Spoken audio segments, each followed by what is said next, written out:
to be with my three good companions, just my rifle, pony and me.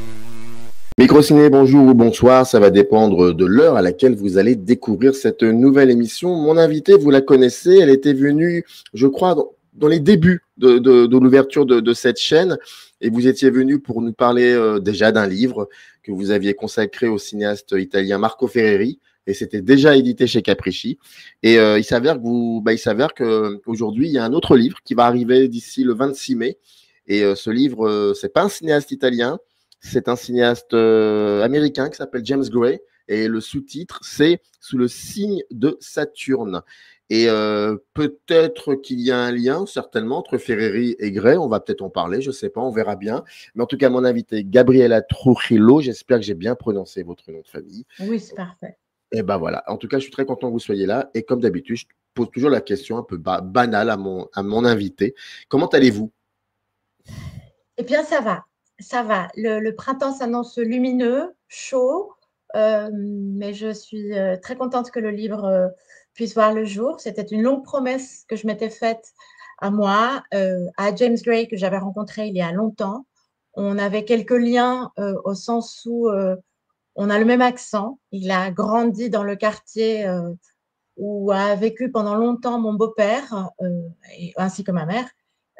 Donc voilà, je ressentais quelque chose d'une familiarité avec le monde qu'il dépeint, avec son classicisme. Et donc voilà, je suis très contente que mes éditeurs aient accepté le temps qu'a pris ce court livre sur l'œuvre d'un cinéaste qui est encore en activité, dont on attend toujours le prochain film. Alors, dans le livre, je crois même tout début, premier chapitre, vous parlez de James Gray comme, je l'ai noté, oui, comme le dernier des classiques. Et j'aurais bien voulu en savoir un peu davantage parce que en quoi ce cinéma, le cinéma de James Gray résisterait aux espèce de paradigme contemporain? Pourquoi il y aurait de cela? Alors, je pense que le caractère classique et pour moi furieusement classique ou enragé de James Gray est surtout lié d'une part à sa cinéphilie. Donc déjà, il aspire à faire du cinéma comme un cinéaste d'une autre époque, au sens où il croit encore à la notion d'auteur. Il a longtemps résisté à l'arrivée du numérique. Il veut continuer de raconter des histoires euh, sur le mode du long métrage. C'est quelqu'un voilà, qui, par certains aspects, résiste, que ce soit techniquement, bien qu'il soit passé depuis Armageddon Time au numérique. C'est quelqu'un qui s'accroche, et c'est ce que j'ai voulu montrer, à des formes classiques de narration, à des histoires aussi émouvantes, à un modèle économique, c'est-à-dire à faire des films d'auteurs, des films au sein de l'industrie, et comme ont pu le faire les cinéastes de la génération qui l'a précédé. C'est-à-dire qu'il croit encore à un cinéma comme a pu le faire à ses débuts Coppola, par exemple. Et il est frustré aussi souvent de ne plus pouvoir refaire ce modèle. C'est-à-dire, il se compare souvent à Coppola ou à Scorsese, disant qu'à son âge, eux, ils avaient déjà pu faire beaucoup plus de films personnels, financés par l'industrie, avec de grands acteurs. Et donc, ils se comparent toujours par rapport à, à une économie, à un savoir-faire qui l'a précédé. Ce n'est pas pour autant qu'il est ni réactionnaire, ni, comment dire, ni maniériste. C'est-à-dire qu'il va vraiment essayer de renouveler, mais en s'agrippant de manière parfois même désespérée à ce savoir-faire d'un cinéma comme, disons, celui des années 70. C'est en cela que pour moi, il reste un classique enragé. Mais est-ce que ça peut être un inconvénient dans le processus de création?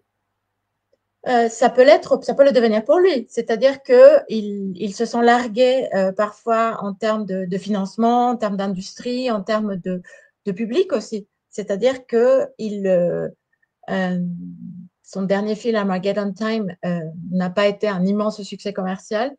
Et je pense qu'il peut effectivement s'avérer que cette manière de vouloir faire un cinéma comme ses prédécesseurs peut le desservir. Après, je pense qu'il ne fait pas que imiter ces cinéastes qui l'ont précédé. Il renouvelle malgré tout un mode d'expression, mais il le fait toujours, et lorsque vous voyez des interviews de James Gray, vous comprenez à quel point il semble dire qu'il n'appartient pas à son époque, qu'il a eu des soucis avec ses producteurs, etc. Donc, oui, ça peut être un problème, mais pas du point de vue des œuvres. Mais c'est toujours assez intéressant de ça. Maintenant, on ne le saura jamais, mais il y a souvent comme ça des cinéastes qui effectivement ont ce regard-là, on va pas dire discours, mais c'est toujours intéressant de savoir s'ils avaient vécu à l'époque qu'ils auraient souhaité vivre, est-ce que vraiment leurs films auraient été acceptés? C'est ça qui peut être assez paradoxal. Mais complètement. C'est vrai qu'il a une cinéphilie très classique. Il va se référer à Visconti, à Kurosawa, à Coppola. Mais effectivement, peut-être que dans les années 70, il n'aurait pas autant appris non plus et il n'aurait pas eu les mêmes défis qu'à notre époque.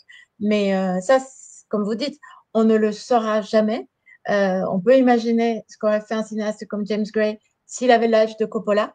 Mais bon, moi, je suis très heureuse qu'il arrive après, parce que justement, c'est comme si on nous donnait des nouvelles d'une forme de cinéphilie à l'américaine qui, malheureusement, est en train d'être dévorée par d'autres modes de consommation culturelle qui font que les cinéastes comme James Gray, comme Paul Thomas Anderson sont aussi précieux que rares à notre époque. Quand on reprend le sous-titre de votre livre sous le signe de Saturne, est-ce que cela traduit la mélancolie de James Gray? Alors, le titre, je l'ai emprunté à Susan Sontag pour plusieurs raisons. D'une part, parce que c'est une autrice, une philosophe, une théoricienne que James Gray cite énormément. Et ce titre de Susan Sontag fait référence à un texte qu'elle a écrit sur Walter Benjamin.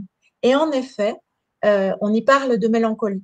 Et j'ai trouvé que la figure de Saturne, telle qu'elle s'inscrit dans l'histoire des arts, elle est extrêmement… je pense qu'elle est très riche pour décortiquer d'une certaine manière ce que moi je voulais voir dans le cinéma de James Gray et ce que je pense qu'on peut y trouver. D'une part, comme vous le dites, cette mélancolie par rapport au passé, mais la figure de Saturne, elle a cette richesse, cette polysémie d'être à la fois la figure de la mélancolie créatrice, donc une forme de tristesse aussi, de la bile noire, une forme d'amertume que parfois fait ressortir James Gray, mais aussi de figures très importantes, Saturne étant dans la mythologie romaine, ce dieu qui en fait, pour contrer une forme de malédiction, de fatalité, dévore ses fils, dévore ses enfants pour qu'ils ne prennent pas sa place. Et la figure d'un père dévorant, en quelque sorte, ses fils, me semblait extrêmement intéressante puisqu'elle est aussi récurrente dans l'œuvre de James Gray. Donc, sous le signe de Saturne, elle me permet de faire référence à la fois à une forme de pensée, parce que c'est un auteur qui croit beaucoup à la théorie, non seulement à la théorie du cinéma, mais à la théorie en général.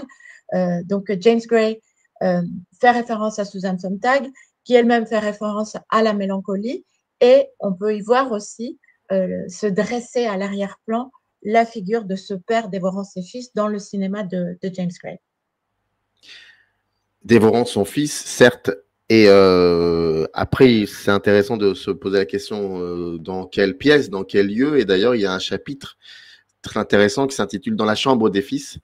Et donc, c'est intéressant parce que je voudrais savoir en quoi la chambre, entre parenthèses, deviendrait une espèce d'espace central de la mise en scène, de la mémoire, mais aussi de la filiation dans le cinéma de James Gray. Je me suis amusée à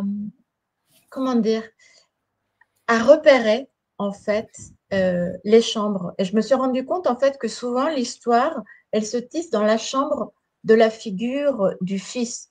C'est un cinéma qui, surtout à ses débuts, s'est centré sur la figure des enfants, ou plutôt de l'enfant. Hein, c'est un cinéma du fils.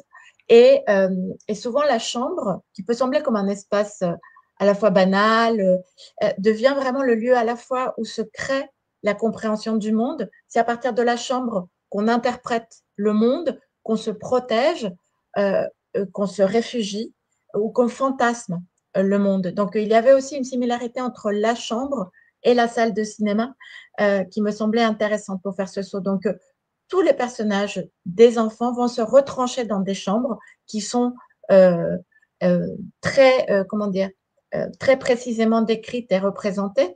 La chambre du jeune garçon dans Armageddon Time et bien avant la chambre du garçon dans Little Odessa sont des lieux qui sont caractéristiques d'une forme d'intériorité, qu'elle s'exprime ou pas d'ailleurs. Chez ces adolescents, mais aussi la chambre ultra froide de Brad Pitt avant qu'il parte à la recherche de son père dans Ad Astra. Et justement, les figures paternelles, elles, sont toujours, elles n'ont pas cette forme d'intériorité dans l'espace, c'est-à-dire les pères souvent n'ont pas de chambre. Et comment le monde s'articule autour de la chambre d'un enfant, d'un petit garçon ou d'un jeune homme me semblait extrêmement intéressante comme pour suivre le fil conducteur de cette œuvre de James Gray. Ce n'est pas un cinéaste de chambre uniquement, il peut aller vers l'épopée, mais l'épopée elle-même a comme contre-champ nécessaire la chambre du fils. Et est-ce que ces scènes-là seraient une alternative à un récit patriarcal dominant pour le coup? Eh bien, ce serait justement comme vous dites, ce serait une manière de revisiter l'héritage du père. C'est-à-dire que dans cette chambre va se construire le discours du fils. C'est-à-dire, à nouveau, comme on disait tout à l'heure, hein, la question de la mélancolie qu'aurait fait cet homme, ce cinéaste qui rêve de la génération de ses parents, en quelque sorte, ou des aînés, et il construit le monde autrement. Et je pense que effectivement, quand on voit les conflits entre les pères et les fils, souvent les films sont l'occasion de doubles portraits père et fils, et donc souvent c'est au niveau de la chambre que se joue le conflit, que ce soit pacifiquement ou très souvent comme un rempart contre la violence du père. C'est-à-dire que dans Little Odessa, quand le jeune garçon Ruben se dispute avec son père qui veut le frapper, il va se cacher dans sa chambre. Pareil, dans Armageddon Time, il se cache là et il ne laisse accéder que les personnalités les plus bienveillantes. Et donc, il exclut son père de cet espace. Et effectivement, on sent que la sensibilité, elle va se construire dans cet endroit, souvent contre le père, contre cet héritage patriarcal, paternel, surtout qui va être, on va dire, remise en question au fil des films. Alors, l'héritage en tout cela, comment se définirait cet héritage selon? Parce qu'à un moment, vous mettez en parallèle Ad Astra et Armageddon Time, pardon, excusez-moi. Et donc, on y voit aussi une espèce de... En tout cas, vous révélez le traitement de l'héritage selon James Gray par rapport à ces deux films. Ce qui est relié, et c'était un sujet qui était peut-être pour moi, comment dire, celui qui m'a donné envie d'écrire ce livre, c'est justement ce fil ténu qui relie Armageddon Time à Ad Astra, qui est la question de l'astronaute, qui est la question du rêve, en fait, du devenir astronaute, qui est un rêve de petit garçon. On a, enfin, pas dans l'absolu, bien sûr, mais dans le cinéma de James Gray, c'est un rêve porté par les petits garçons. Et donc, ces figures, moi, j'ai voulu comparer les chambres du garçon de Ad Astra et de Armageddon Time, qui sont deux fils à des âges très différents, bien sûr, mais ce sont des personnalités qui se définissent aussi par rapport à leur père, et surtout dans Ad Astra. Mais j'ai oublié la question, pardon. C'est par rapport à l'héritage. Ah oui, par rapport à l'héritage. Donc, en fait, moi, je trouve que les chambres elles-mêmes mettent en scène cet héritage. C'est-à-dire, Paul, dans Armageddon Time, a énormément de figures qui détonnent avec la figure de son père, ne serait-ce que physiquement. Il aime les Beatles, Mohamed Ali, des personnalités qu'on sent qui sont en rupture avec ce qu'incarne le père de Paul. Et dans Ad Astra, c'est exactement l'inverse. On a un fils qui se définit sur les pas de son propre père et qui pour seul objet, bon c'est un homme adulte aussi, hein, donc on comprend qu'il n'y ait pas des petits trains, des photos de ses idoles et tout ça dans sa chambre, mais qui a un objet qu'il m'a plu d'analyser, qui est la petite boule de neige avec un astronaute à l'intérieur, qui à la fois est ce rêve d'astronaute, ce rêve d'enfance, et la figure du père, puisque le personnage de Ad Astra, Roy McBride, est le fils du plus grand astronaute de l'histoire américaine et il est lui-même un remarquable astronaute. Donc effectivement, il se positionne par rapport à un héritage qui va les écraser ou pas, contre lequel ils vont essayer de se révolter et, euh, et chacun va construire sa sensibilité de cette manière. C'est-à-dire Paul Graff, en essayant justement de s'ouvrir au monde, ne serait-ce que s'ouvrir à la diversité raciale qui est celle des États-Unis et que sa famille ne rejette pas, mais qui a du mal à intégrer par rapport à la figure de Johnny. Et dans l'autre, dans Ad Astra, justement, la figure de Roy, Brad Pitt, il va essayer de non plus d'explorer l'univers comme son père l'a fait, mais d'affronter ses propres émotions, son propre deuil du père, et justement s'ouvrir à une présence de l'amour, enfin voilà, toutes ces émotions verrouillées, il va apprendre justement à les franchir, à les traverser sans se laisser absorber par ses propres émotions. Mais En tout cas, c'est ce qui me semblait. Est-ce que tout ça, finalement, nous dit en gros, je reste toujours sur la chambre, les fils, les pères, on va parler après des personnages féminins, bien évidemment, mais est-ce que tout cela serait une manière pour James Gray d'interroger une masculinité contemporaine qui serait en crise? Moi, je le pense très sincèrement, parce que en même temps, et quand on parlera des personnages féminins, on voit ce décalage. Quelque part, James Gray a cette honnêteté de parler et d'être très sincère par rapport au lieu d'où il parle, c'est-à-dire la figure du fils dans une société qui est en train d'évoluer, qui est en train de changer, avec une tradition et un héritage qu'il cherche à la fois absorber, à renouveler, à réinventer. Et ce qui m'intéressait, c'est justement cette sorte de rupture dans l'affiliation. C'est-à-dire ce qui semblait évident comme modèle masculin ne l'est plus. Et le cinéma de James Gray, avec une forme de discrétion et de rigueur et de modestie, mais d'honnêteté intellectuelle, me semble le décrire, sans grand apparat, c'est-à-dire qu'on va pas voir, on va pas non plus tordre les films, c'est pas un militant féministe antipatriarcal, pas du tout. Mais je pense que il témoigne de ce défaut dans l'héritage qu'il reçoit. Et pour moi, le but de ce livre était justement de parler de cette filiation brisée entre les hommes, puisque c'est presque essentiellement la filiation des pères qui se retrouve remise en question par la question justement de la réinvention par les enfants de ce qu'ont transmis les pères, par la question de la honte aussi, c'est-à-dire ces enfants, souvent, ces garçons ont honte du père, de leur violence, de leur pauvreté, de leurs excès, etc. Et par ailleurs, ça me permet aussi d'analyser quelque chose qui me semble extrêmement important dans le cinéma de James Gray, c'est que lui, de quoi il parle de sa génération, justement en tant qu'artiste, mais en tant que fils aussi, qui ne peut plus croire au modèle du rêve américain. Et c'est en cela que tout cet héritage donc patrilinéale en quelque sorte, se retrouve remise en question. Et cet héritage évident de passage, d'imitation du père, il n'a plus lieu d'être, puisque ni les figures patriarcales sont intouchables, ni le modèle américain ne tient ses promesses. Comment le féminin intervient dans l'œuvre de James Gray? Alors, au premier abord, le féminin intervient sous le mode de l'angélisme, de la figure angélique et très riche de la mère.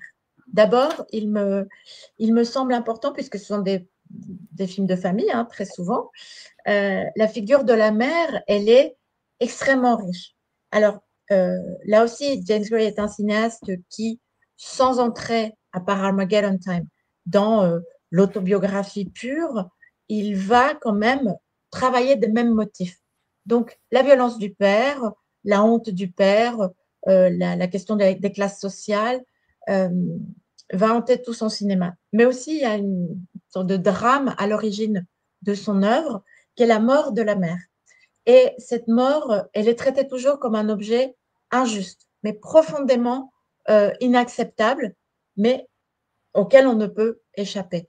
Et donc, en recoupant les dates et les interviews et évidemment les références récurrentes de James Gray, qui a été toujours très généreux en interview, en fait, quand James Gray faisait ses études de cinéma, il a perdu sa mère, qui a eu une sorte de cancer du cerveau, tel qu'il est représenté très souvent dans ce film, c'est-à-dire dans Little Odessa, c'est la maladie de la mère Vanessa Redgrave, qui est exactement qui a les mêmes symptômes que la mère de James Gray. Son prochain film, qui s'appelle Paper Tiger, revisite en quelque sorte le moment où une figure maternelle qui ressemble aussi étonnamment à la sienne découvre qu'elle a un cancer du cerveau. Donc, il y a cette forme d'injustice. Les hommes sont violents, ils se font du mal entre eux. Toute la violence qu'ils subissent, ils l'ont bien mérité parce qu'ils l'ont cherché. Mais en revanche, le pôle féminin de ces personnages est juste généreux, drôle, parfois un peu débordé, excédé, mais profondément touchant. Et la mort qui frappe les personnages féminins, les personnages maternels féminins, est toujours de l'ordre de l'inacceptable. Il y a bien sûr d'abord cette figure de la mère qui meurt, qui s'efface, qui a toujours une présence bienveillante et éphémère, mais il y a aussi d'autres figures maternelles bien ancrées, comme celle, et moi j'aime beaucoup cette figure maternelle, qui est celle d'Isabella Rossellini dans Two Lovers, qui est une sorte de mélange de la mère juive telle que James Gray la représente par la caricature dans ce film, dans Two Lovers, mais que Isabella Rossellini revisite avec toutes ses références italiennes. Et c'est très beau de voir comment il filme de très grandes actrices, de très grandes divas, dont des rôles maternants. Et donc, c'est une des premières entrées du pôle, du côté féminin dans son œuvre. Je commencerai par les mères, mais dans mon livre, je commence par la figure du féminin un peu fantasmé, un peu projeté, qui est celui, bien sûr, des partenaires romantiques vrais ou rêvés, justement. D'ailleurs, si j'ai bien lu votre livre, vous citez même par rapport à Two Lovers, vous citez même Dostoïevski et le fait que ça entretient avec Nuit Blanche, il y a quelque chose. Mais par rapport à la figure maternelle, est-ce que on peut aller encore plus loin? Enfin, je pose la question, mais je connais un peu la réponse vu que vous en parlez dans le livre. Est-ce que on peut aussi faire un parallèle avec la manière que Gray a de questionner aussi le regard colonial? Je pense à The Lost City of Z, avec la figure maternelle, je pense à The Immigrant aussi. Est-ce qu'il y aurait un peu de cela? Est-ce qu'il y a une forme de matrice pour le coup? Alors, je pense que oui, vous avez raison. C'est juste que dans Lost City of Z, par exemple, la figure maternelle, elle est celle qui ancre justement un lieu face à la chimère, à ce rêve, à cette passion qu'est le rêve de l'ailleurs, qui est la conquête, d'abord la cartographie, puis la découverte d'un lieu. Donc, le film appartient aussi à, comment dire, le film respecte, tente de respecter aussi une figure qui est celle de Percy Fawcett, l'explorateur, qui n'assume pas totalement d'avoir des visées colonialistes en Amazonie. Il dit, ça aidera, et c'est peut-être dans le film en tout cas, on le dit, grâce à la présence de sa femme, de son épouse, qui découvre les richesses immenses d'une civilisation qui s'est développée en Amazonie à une époque où on n'aurait pas idée et qui aurait beaucoup à nous apprendre, nous, civilisation blanche européenne, etc., puisque le film est raconté depuis l'Angleterre victorienne. Donc, il y a une forme d'équilibre et je pense que le film montre aussi l'échec de cet élan de conquête, de découverte qui peut être, avec tous les bons sentiments de Percy Fawcett, était quand même un discours colonialiste extrêmement violent, comme peut l'être aussi la mission exploratrice dans l'espace de l'astronaute joué par Tommy Lee Jones, le père de Brad Pitt. Donc, en fait, le colonel McBride est aussi cette personnalité prométhéenne presque, qui veut partir à la conquête, à la découverte, mais avec une volonté intellectuelle assumée, comme Percy Fawcett veut ouvrir aussi la connaissance sur une culture qu'on a souvent méprisée, qu'on a traitée de sauvage. Le colonel McBride va chercher une forme de vie intelligente pour montrer que les humains ne sont pas les plus intelligentes des créatures dans l'univers. Et donc, de ce point de vue-là, il y a toujours un déséquilibre entre l'élan purement masculin de la conquête, leurs bons sentiments affichés et justement des figures qui vont ancrer à terre en quelque sorte ou dans une maison ces personnages, comme c'est le cas de l'épouse et de ces très très beaux personnages incarnés par Sienna Miller dans The Lost City of Z, qui est là pour le coup un personnage qui a une part active dans les limites aussi de l'époque qu'on décrit. On ne va pas non plus en faire une pionnière puisqu'elle ne l'était pas, mais c'était une femme avec une trempe, comme on dit, un caractère extrêmement intéressant. C'est un personnage magnifique, le personnage de l'épouse dans Lost City of Z. Donc on peut dire que dans le cinéma de James Gray, le travail sur la lutte des classes a toujours été là, que cela soit, pardonnez-moi l'expression un peu maladroite, en décor, ou alors que cela soit frontalement. La lutte des classes a toujours été là. Ah oui, je pense le cinéma de James Gray, pour moi, a une base foncièrement matérialiste où il est question justement de lutte de classe. C'est-à-dire, si l'héritage du père est remis en question, c'est souvent parce qu'il y a une question matérielle aussi, une honte de classe, une remise en question aussi de ce conformisme de la classe moyenne ou du groupe familial un peu trop, voilà, d'une forme de médiocrité aussi dont souffrent les pères qui va être remise en question. Donc, soit on a des parents un peu fous, excessifs, qui vont aussi éclabousser en quelque sorte leur fils, comme dans Ad Astra, The Lost City of Z, ou alors c'est des pères contre lesquels on va justement essayer de lutter parce qu'ils appartiennent à un héritage social qu'il est honteux de prolonger, de continuer, ou qu'on veut tout simplement quitter. Par exemple, dans Armageddon Time, les références par rapport au métier du père et par rapport à ce petit garçon qui, lors d'une dispute, dit au père « Tu veux que je sois comme toi ?» mais enragé. Ou dans le prochain film, justement, dans Paper Tiger, les deux frères ricanent parce que leur père est plombier, comme le père d'Armageddon Time. et comme le père de James Gray, qui avait non pas une compagnie de plomberie, mais plus proche de l'électricité, des métiers manuels que les enfants vont chercher à échapper. Les enfants rêvent d'être artistes.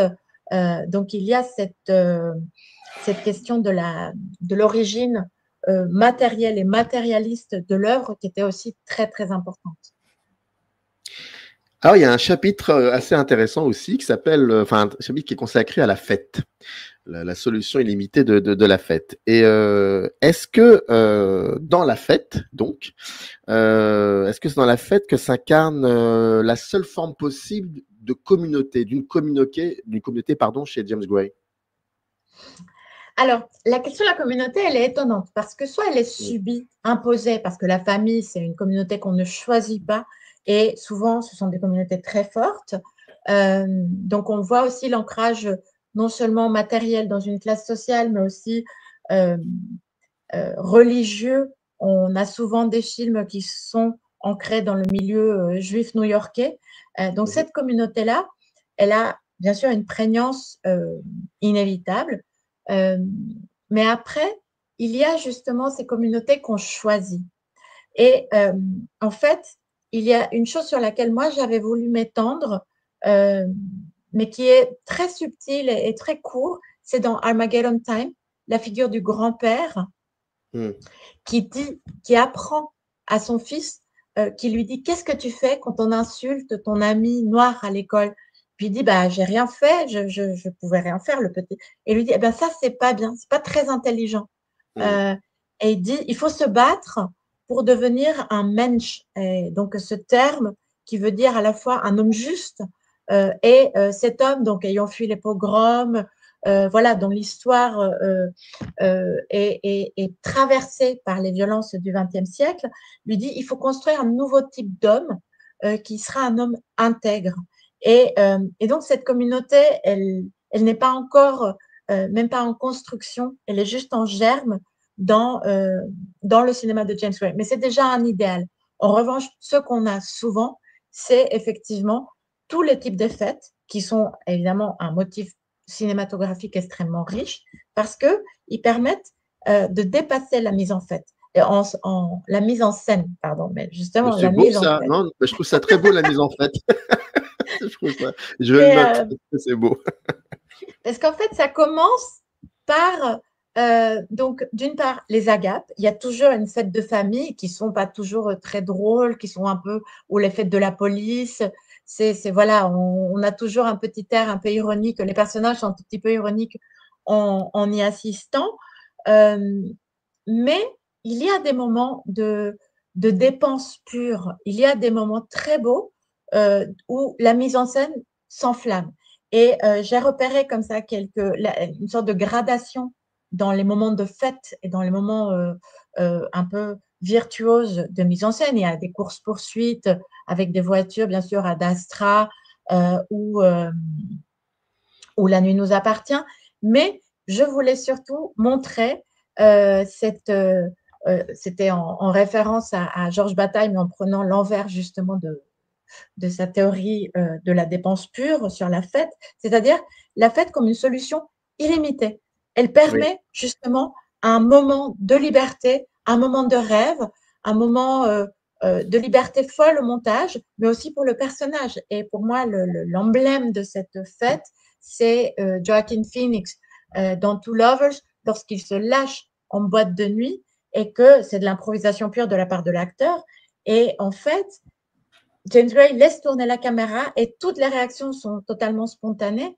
Et elles sont très belles parce qu'on parle aussi d'un personnage qui a une forme ténue, mais quand même assez présente d'autisme et qui sort de lui pour une fois.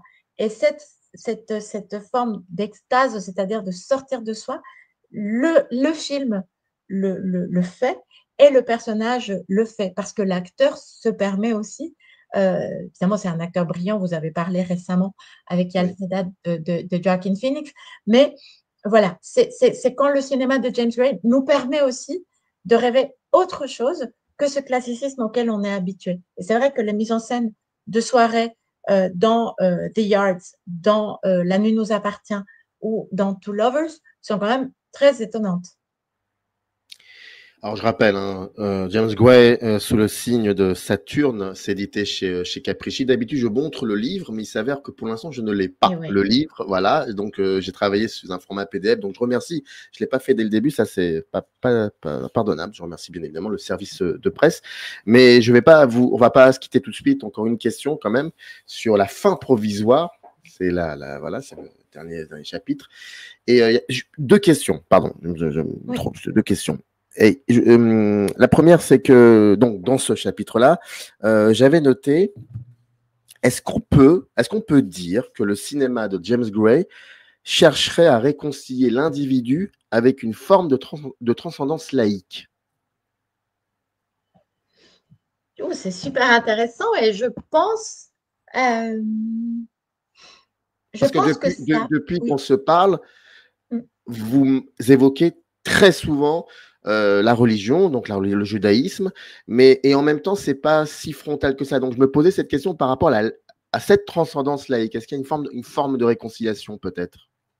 Je crois qu'elle est de toute évidence là, vous avez raison, mais je pense qu'elle prend la forme de l'art. C'est-à-dire que quelqu'un comme James Gray, qui, comme beaucoup de ses personnages, a grandi dans une famille juive américaine, mais qui ne suit plus, dont les rituels religieux ont perdu l'essence en termes de foi et qui sont devenus des rituels au sens culturel, des rituels sociaux. La bar mitzvah, à un moment, dans To Love, ce n'est plus du tout un rituel religieux, on ne parle plus de la foi de la famille ou du petit garçon, c'est un moment social. Donc, effectivement, chez un auteur athée comme James Gray, cette transcendance qui est celle d'un groupe et qu'on assimile peut-être un peu hâtivement à une communauté religieuse aux États-Unis, de fait ne l'est plus. Je pense que lui, il opère comme tous les grands artistes, justement, une forme de translation vers l'art. Parce que s'il y a bien quelque chose à laquelle James Gray croit, c'est à la puissance de l'art, c'est à la puissance du cinéma, c'est à la cinéphilie. Donc, lui, je pense qu'effectivement, il opère cette translation. Elle se fait sans conflit. Elle se fait vraiment avec beaucoup de tendresse pour le lieu d'où provient le rituel, famille, religion, etc., tradition, et elle devient quelque chose. C'est-à-dire, on va dépasser et on va se dépasser grâce au cinéma. Donc, je pense qu'effectivement, comme vous dites, c'est très beau la transcendance laïque. Je pense c'est la place que prend l'art pour lui. Il reste à voir le personnage de Paul Graff, donc alter ego de James Gray, ce petit garçon dans Armageddon Time, qui croit à une seule chose, c'est le cinéma. Pourquoi l'art, pardon. Oui, bon, après la peinture pour lui, mais voilà. Voilà, ouais. Pourquoi une fin provisoire? Eh bien, parce que on attend toujours la suite. C'était un défi de travailler sur un réalisateur qui est encore à la fois jeune et confirmé, qui est à la fois en activité et déjà reconnu, comme l'année dernière, les hommages se sont multipliés. James Gray est retourné au Festival de Venise pour être jury, alors que 30 ans avant, il avait présenté Little Odessa. Il était au Festival de Deauville où il a reçu une reconnaissance d'honneur, etc. Donc, c'est déjà un artiste en pleine possession de ses moyens artistiques, techniques, économiques aussi, puisqu'il continue de travailler au sein de l'industrie. C'est ce qui souvent lui pose problème justement pour enchaîner les projets. Et donc, une fin ne peut être que provisoire puisqu'on attend toujours avec impatience le prochain film de James Gray et que de toute façon, même justement au moment de la rédaction du livre, moi j'ai eu accès au scénario de son prochain film qui n'était pas encore en tournage et évidemment que les choses vont être appelées à changer, à évoluer. Moi j'étais très contente parce que ce scénario Paper Tiger confirmait certaines intuitions que j'avais eues par rapport à l'œuvre et j'en suis ravie. Mais aussi, il y a énormément de surprises là-dedans. Et le film, quand il sera terminé, si c'est celui qui sort en premier ou si c'est un autre, eh bien, je pense qu'un artiste tellement riche comme James Gray, il est jeune, il est né en 69, donc il peut encore, il a de longues années de travail devant lui et on le souhaite. Eh ben, on attend avec impatience ce dernier film en tout cas. James Gray sous le signe de Saturne, c'est édité chez Capricci et c'est pensé et écrit par Gabriel Trujillo qui a pris de son temps pour revenir sur ce livre. En tout cas, c'était vraiment un plaisir et j'espère à la prochaine avec un prochain livre. Voilà, on dit ça comme ça. Merci à vous, Samir. Merci infiniment. À bientôt. À très vite, générique. Up arrive in the canyon, that's where I long to be, with my 3 good companions, just my rifle, pony and me.